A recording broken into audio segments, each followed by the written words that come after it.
Doctor Rakesh, ये जो दूसरा नया नैरेटिव आया है, असली परिवार वाला, हम लोग अक्सर 2019 या उसके पहले दिए गए बयानों और अभियानों की बात करते हैं। तब से अभी तक काफी बदलाव आया है और बहुत सारी चीजें पब्लिक डोमेन में खुल गई हैं। अब जैसे आज इलेक्टोरल बॉन्ड का जो नया मसला ऐड हो गया है कि एसबीआई से आपने सुप्रीम कोर्ट में अर्जी दिलवा दी कि 30 जून तक हमें आप टाइम दीजिए, यानी चुनाव के पहले ये जानकारी लोगों को न मिले कि वो चंदा देने वाले कौन लोग हैं, जिन्होंने बीजेपी को चंदा दिया है वो कौन लोग हैं और किस लिए दिया है चंदा, जबकि 6 मास तक चुनाव आयोग को देना था। तो ये तमाम चीजें छिपाने की जो कोशिश हो रही है वो घबराहट उसमें दिखती है। और ये जो बार बार अडानी और अंबानी का नाम आता है, बार बार ये तमाम जो सूची अभी श्रवण जी ने भी पढ़ी, वो सारे लोग फिर से जिंदा हो गए चुनाव के मौसम में। क्या ये एक एक एक तरह का उल्टा पड़ रहा है दांव? देखिए मुकेश जी, अभी जावेद साहब ने जो कहा और आप जो कह रहे हैं उसमें मुझे ये बात ज्यादा ठीक समझ में आती है कि अब 2014 और 19 नहीं है।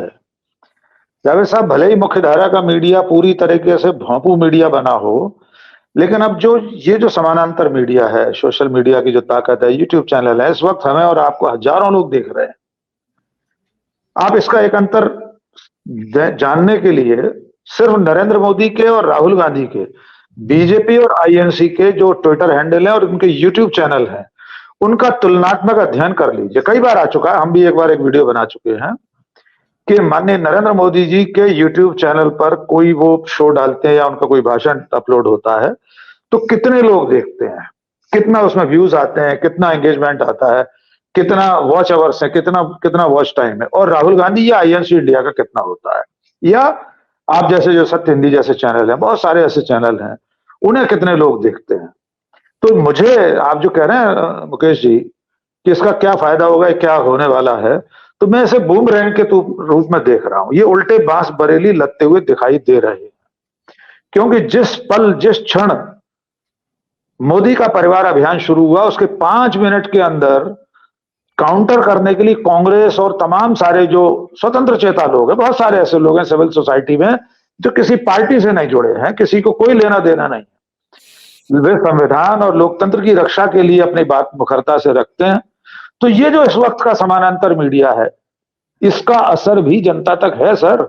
ये संभव नहीं है कि अब नरेंद्र मोदी और उनकी जो अक्षोहिणी सेना है सोशल मीडिया की, वो एक झूठ को फैला देगी, उसी को अब सच मान लिया जाएगा, क्योंकि अब उनका झूठ 5 मिनट से अधिक जिंदा नहीं रहता। 2014 में वो 6 महीने चलता था, 2019 में 6 दिन चलता था, 2024 में 6 मिनट उनका झूठ जिंदा नहीं रहता।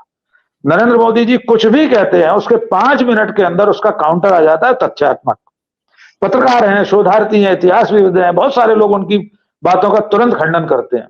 तो अब यह संभव नहीं है कि उनके इस तरह के कैंपेन, वो मौत का सौदागर का समय हो या वो नीच कह देने वाला हो, चाय वाला कह देने, उस तब से गंगा में बहुत पानी बह गया है, यमुना में बहुत पानी बह गया है। आज आप देख लीजिए ना, पूरा सोशल मीडिया इस बात से भरा पड़ा है ना कि मोदी के परिवार में ये जो लोग भी हैं जिनका आदरणीय श्रवण जी ने नाम गिनाए, या शुरू में मैंने कुछ नाम गिनाए थे, अगर वे लोग भी हैं तो स्वीकार कीजिए कि हाँ, वे आपके परिवार के सदस्य हैं, जिनमें बलात्कारी हैं, जिनमें बलात्कारियों के पक्ष में तिरंगा यात्रा निकालने वाले लोग भी हैं, जिनमें अदालतों से सजा याफ्ता लोग भी हैं। तो इसका असर भी जनता पर होता है। मुकेश जी, मुझे ऐसा लगता है इतना कारगर नहीं होगा जो पहले, आज से 5 साल पहले चुनावी नैरेटिव, चुनावी मैदान, चुनाव की पिच बीजेपी तय करती थी, अब वो नहीं रहा। अब तो विपक्ष, कांग्रेस, इंडिया गठबंधन, भारत जोड़ो यात्रा के समय से आप ये परिवर्तन देख लीजिए। कितनी बार कोशिश की बीजेपी, नरेंद्र मोदी और उनके पूरे तंत्र ने, हर बार बूमरैंग हुआ। हर बार आपने उस यात्रा को अपयश देने के लिए, उसको बदनाम करने के लिए झूठ फैलाया, 5 मिनट के अंदर सच आ गया। यात्रा शुरू हुई, स्मृति ईरानी ने कहा राहुल गांधी विक्रमादित्य को प्रणाम, विवेकानंद को प्रणाम करने नहीं गए थे। 5 मिनट के अंदर जावेद साहब तस्वीरें, वीडियो सब आ गई कि राहुल गांधी विवेकानंद स्मारक गए थे। तो उनका झूठ अब ज्यादा दिन जिंदा नहीं रह पाता। बहुत बड़ी बड़ी ताकतें अब सच फैलाने के लिए भी हैं। इसलिए मुझे ऐसा लगता है कि मोदी का परिवार वाला कैंपेन बहुत कारगर नहीं होगा।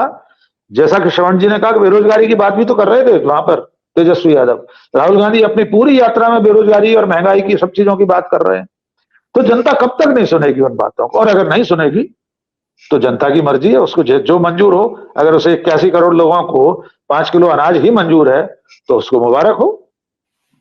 सत्य हिंदी का ऐप डाउनलोड करें गूगल प्ले स्टोर पर।